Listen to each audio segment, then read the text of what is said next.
does not need an introduction, but because I'm so thrilled to have him, I'm going to give one anyways. I'm going to introduce you anyways. You know him from movies like First Blood and Cocoon, from countless television roles, and particularly here in Chicago from his stage roles in such plays as Death of a Salesman, Desire Under the Elms, Long Day's Journey into Night, and a 1990 Goodman production of The Iceman Cometh. I've come to know him as someone who is described as barrel-chested in every single article. Are you coming up already? You want to hear the whole intro? It's beautiful. Brian Dennehy, come on up. Come on up.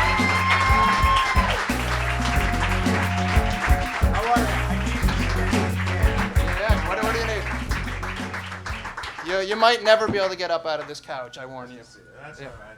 It looks like a fine coffin for an Irish. I see you got your drink.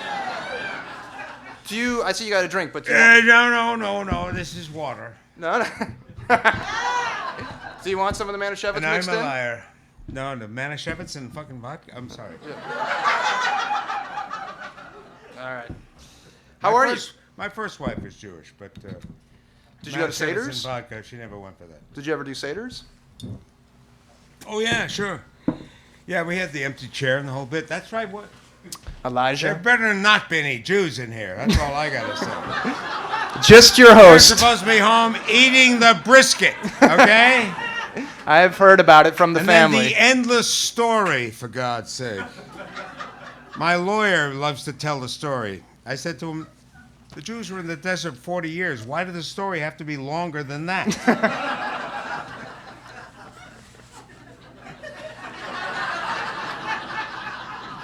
I'll be good. I feel so ashamed of my people. No, I mean, I've got millions saved. Wait a minute. If your first wife was Jewish, then your kids, My kids are all Jewish. Yeah, those technically. kids. I have another group. Because I'm Irish, and we never learn anything, do we? Well, that's a nice segue to O'Neill. Eugene O'Neill, yes, that's a very... Okay, so That's a fun, cheerful subject, Yeah. Eugene O'Neill. All right. Well, then my first question is about Tommy Boy. Sure, here you go. You know, I got to say, when I was doing my research of you, I decided I'm going to watch. I know we're talking about the play, and I read the play, and I read up about You did O'Neill. not read I the absolutely play. did. I You're absolutely a liar. did. You didn't read that play. It took me 6 Nobody months. could read that play, believe me. I'm in the play 3 times. I haven't read the play. How? It's got to be 7 hours. Well, it seems like 7 hours, but it's only 4.5. So anyway, I was watching all your films, but I kept every other movie. I was like, you know what? I'm going to put Tommy Boy back in. Yeah, Because it's fun. Sure, it's fun. Do you see there's any similarities between the comedy? There's no similarity between Tommy Boy and Iceman Cometh.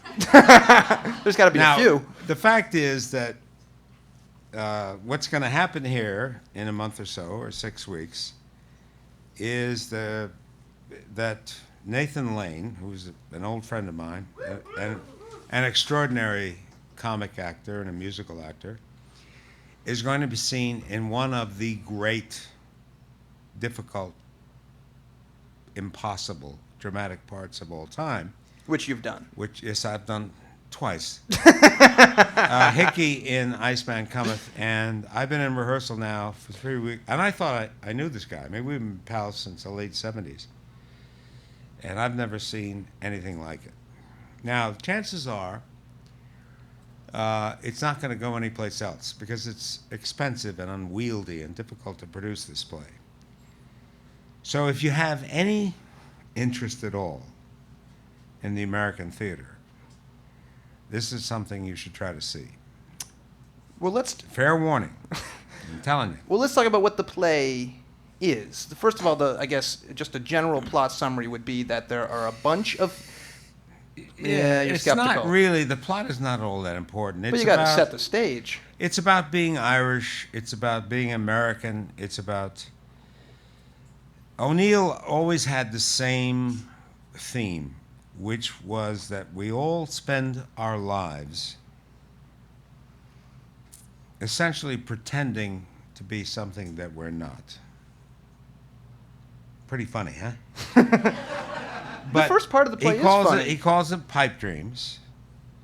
And, we get up in the morning and it's funny because it's true for myself. I mean, we have all learned, especially when you get as old as me, which is pretty old, to look in the mirror a certain way. Because we know if we look in the mirror a certain way, it doesn't look so bad. Okay? But if you look in the mirror a different way, you say, Jesus Christ, who the hell is that? That person looks weird. Well, that's part of it. We see ourselves, or we learn to see ourselves eventually the way we want to see ourselves.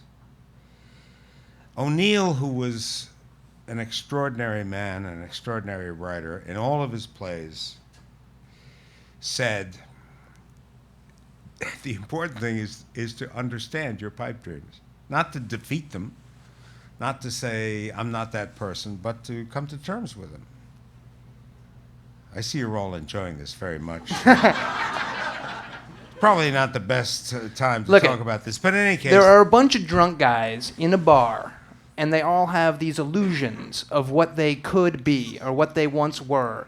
And then this guy comes in who they look forward to seeing every year, who's played by Nathan Lane, and he usually is the life of the party. He's going to buy them drinks. He's a salesman. He comes and he says to them, listen. You got to get rid of all that. Get rid of your pipe Despite what dreams. he said, which was better explanation than I did. It's pretty funny. That's why It's I'm a the funny host, play. Brian. It's a funny play. Yeah, well, I'll be the judge of that before I do something. Anyway, the point is, it's a great play. It is one of the great plays. At the end of rehearsal today, because I've been working on this thing 8-9 hours a day all week long. So the fact that I had a couple of glasses of vodka, you should be sympathetic with, okay? But the point is that that the harder we work on this thing, and it's not just me and Nathan.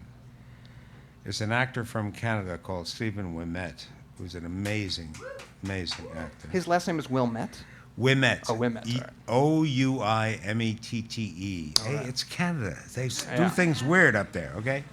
He's an amazing actor. But there are wonderful Chicago actors in this. An actor from New York called John Thompson plays Joe Mott, the black guy. And We had Mark Rapey on the show.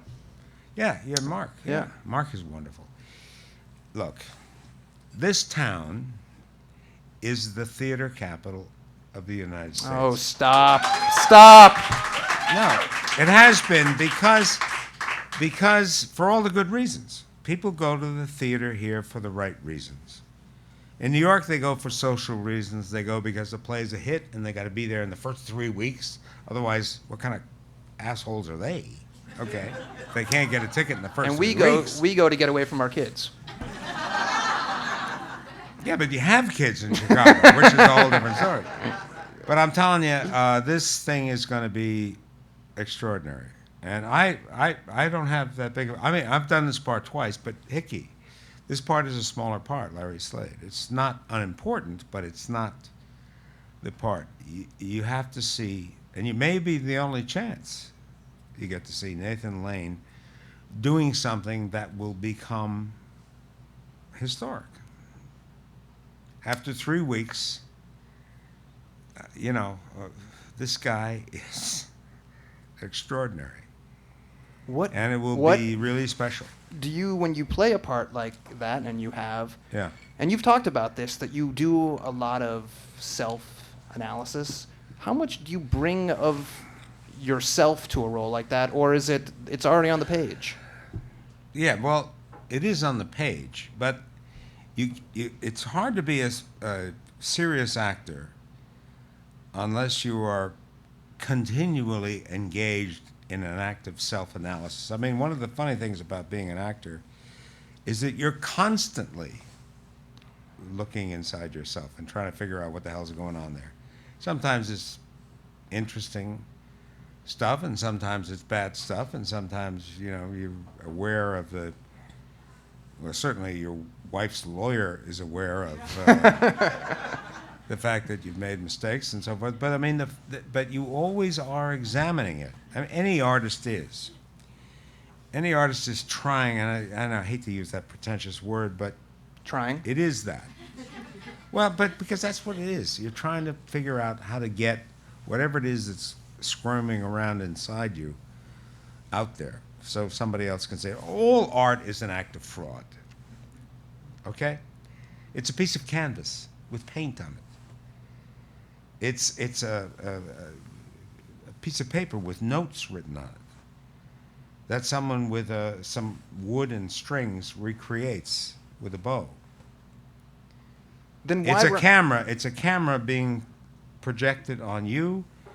It's you on stage, whatever it is. It's all an act of fraud. But by that act of fraud, if you go to the Chicago Art Institute today and you go in and see Sunflowers by Van Gogh, you could go sit in that field in Arm and not have the same impact.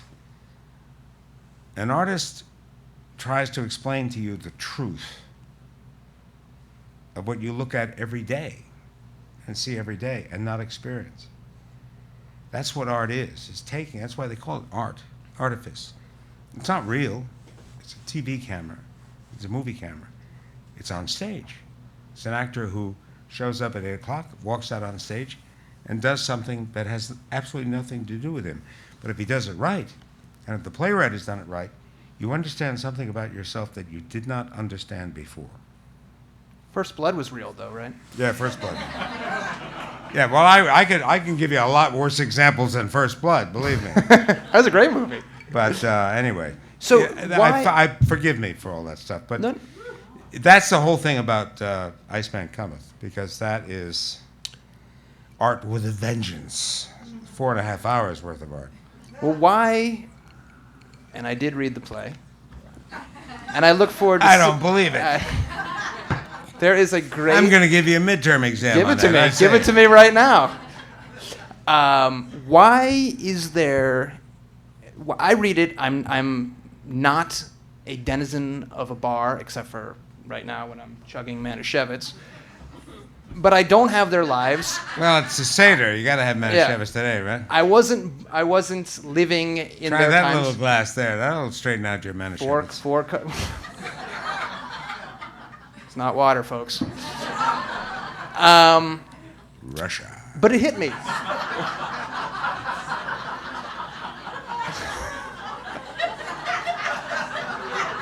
Hey, you asked me. Have you been to Russia? Yes, I have. Where?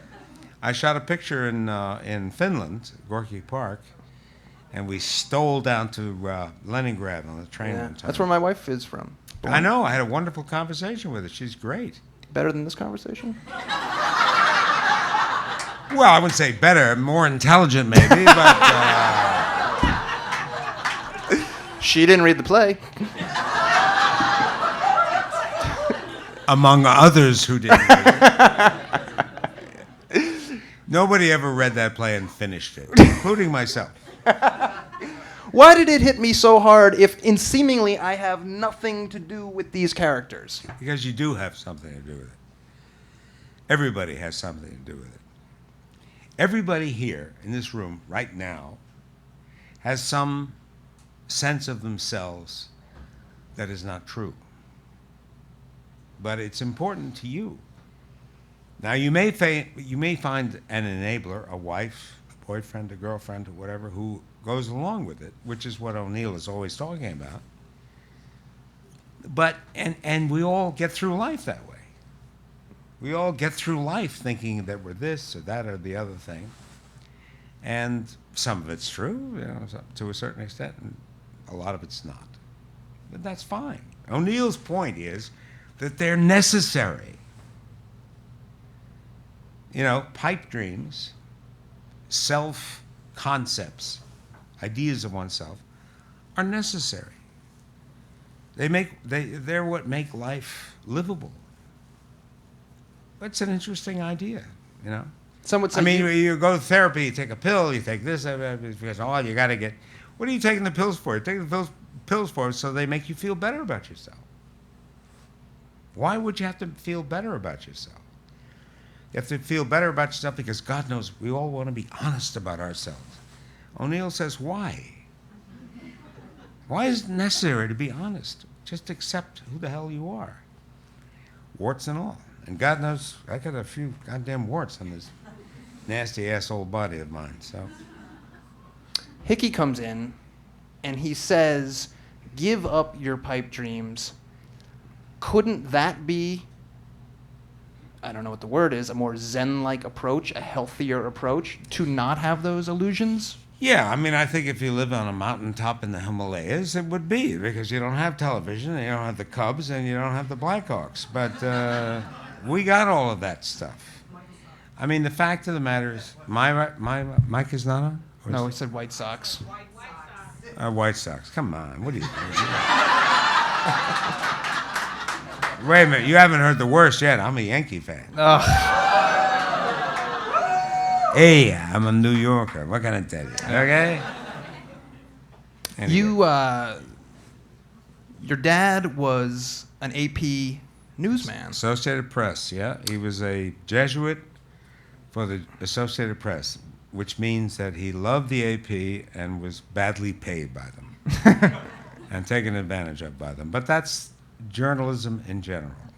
The stuff of And O'Neill. anybody here who knows anything about journalism knows about that. So, Are you the stuff of O'Neill are themes that are eternal? Are you also a news junkie? I read the news all the time. I read a lot of the news, and I'm a reader. First, my father made me into a reader. I read all the time, constantly, everything. I can't get used to the damn Kindle. See, I love the I Kindle. feel bad about it. In fact, I'm going to have dinner Tuesday night with Scott Turo, and I feel bad about... Can I come? You know what? It's just two sloppy-ass drunks.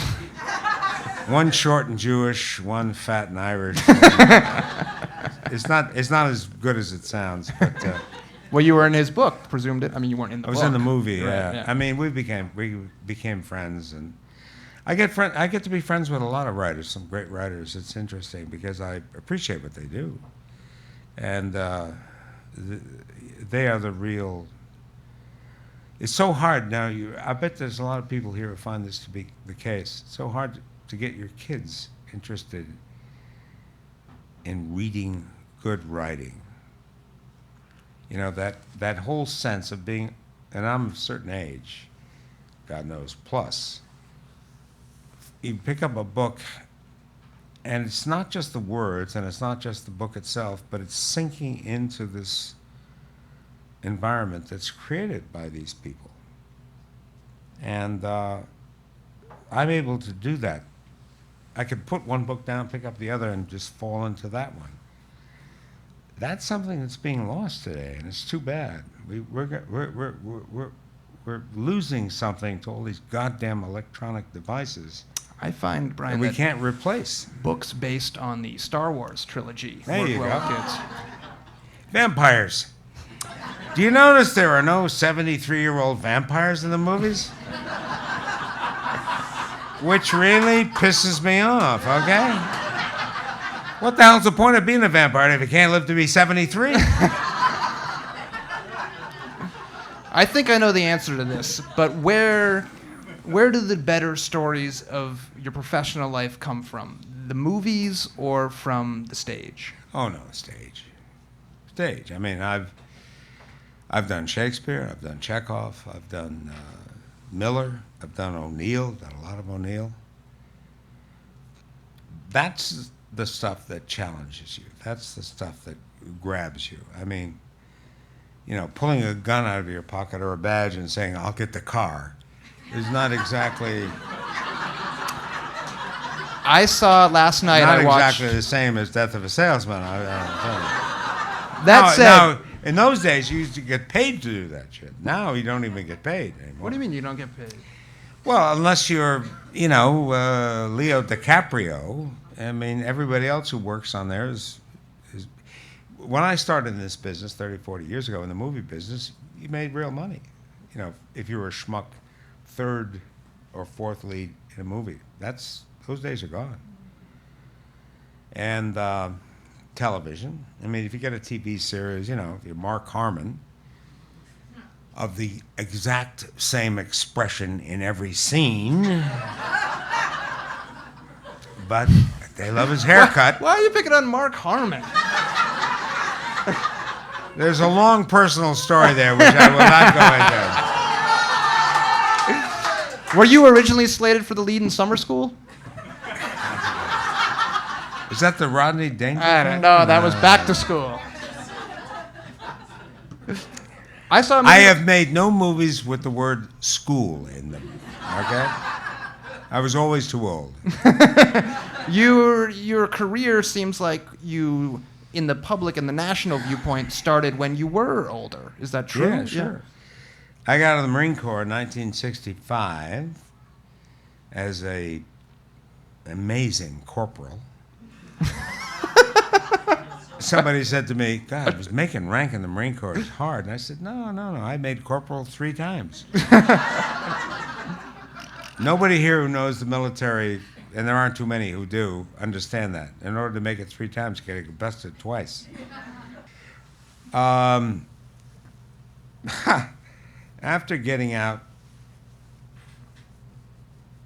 I went to Columbia College in New York, not the one that's here, not the fake Columbia College. Oh, shit! But the real Columbia College. How's the football team? You were on it. I was on it. Yeah. And it was shitty. I mean, I got 2 artificial knees and an artificial shoulder because of the ass kicking I took at Columbia. And when you take an ass kicking at Columbia, that's embarrassing. Somebody said to me, well, you got 2 bad knees? What, you from Michigan State? Columbia. I heard that you were in, it was like the 80s, 85, 86, you were in Galileo, first Goodman production that you did, and that you got into a barroom brawl. I did. What a... Kingston just Mines. go with it, go with it. I was at Kingston Mines last night, in fact. So looking for the guy? I never learned anything. Who the hell knows? I don't remember. All I remember is that words were exchanged, and the next thing was that there was a big old cut glass schooner in my face, and I went down on the ground, bleeding like a bastard, and I said to myself, this is fucking ridiculous. Jesus Christ, it's time to stop this. But the hilarious part of the story starts afterward.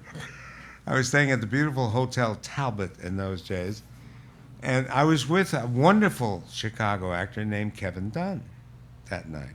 No? Oh, he's a great actor. He's in the shortly to be deceased Luck on HBO. He plays the guy in the wheelchair. He's just a great actor and a great guy. And Kevin called Bob Falls, who was directing me at the time. I don't know what the hell I was doing, Galileo, I guess. And Bob came to the Hotel Talbot and walked in at 3 o'clock in the morning, and he said to the guy at the desk,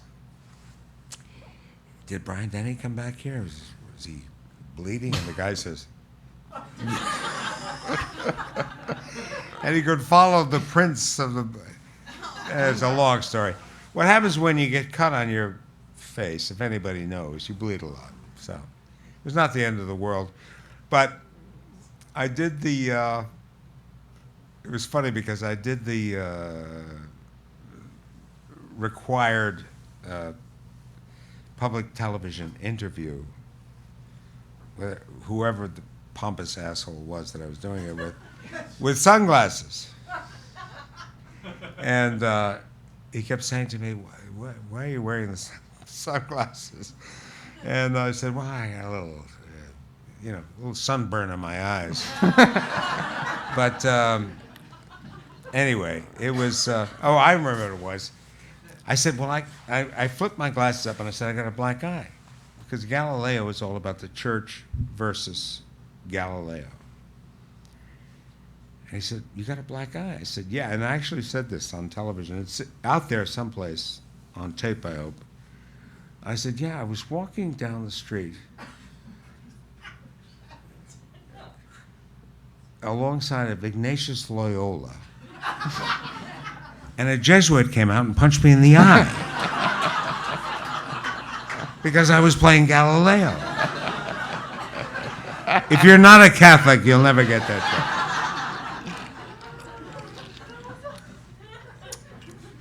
Can you appreciate O'Neill if you're not an Irish Catholic? Well, you can if you're Jewish? Yeah. Well, I mean, Jews should have no problem because it's all about guilt and shame. And, but no, I was married to a Jew. I mean, my first wife, who's an extraordinary woman and still is, and a lot richer than I am now. But she's got the cocoon money? Yeah, she got all the good money. I'm saying to my lawyer, don't worry about it. I'm going to make some more. Not a problem, yeah.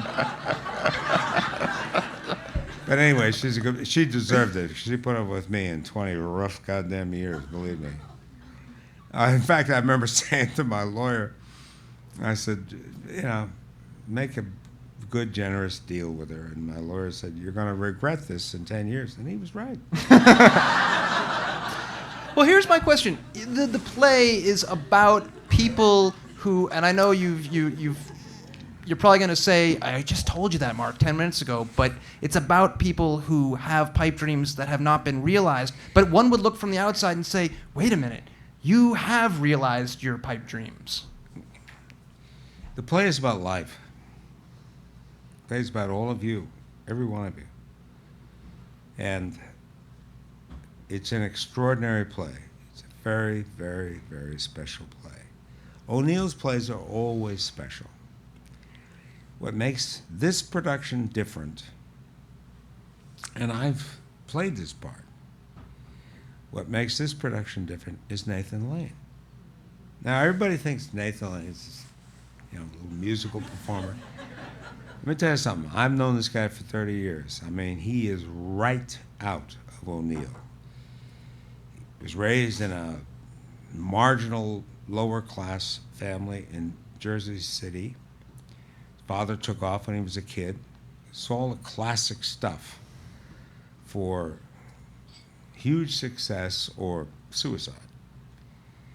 And he is bursting with talent, and he wants to do the right thing. And he's done producers, and he's done the musicals, and he's done funny shows and the movies, but he is right out of Eugene O'Neill. And I've been in rehearsals now with this guy for 3 weeks, and I've known this guy for years. And I have never seen anything like this, ever. So, with the strong possibility that this will be the only production of this play, because the economics are such that it probably won't go to New York. It probably won't go anyplace. If you don't get to see it, not because I'm in it, because he's in it, and what he does is so extraordinary. Trust me on this. I don't say this stuff easily. I mean, I've worked with really great actors over and over again, movies, television, Stallone? theater. Yeah, Stallone, that's right. But this guy is special. This is going to be something really interesting. 40 years doing this, and I've never seen anything like this. Never. Well, we got to move over for a band, so thanks for coming by. Yes, we got a rapper. Brian Dennehy.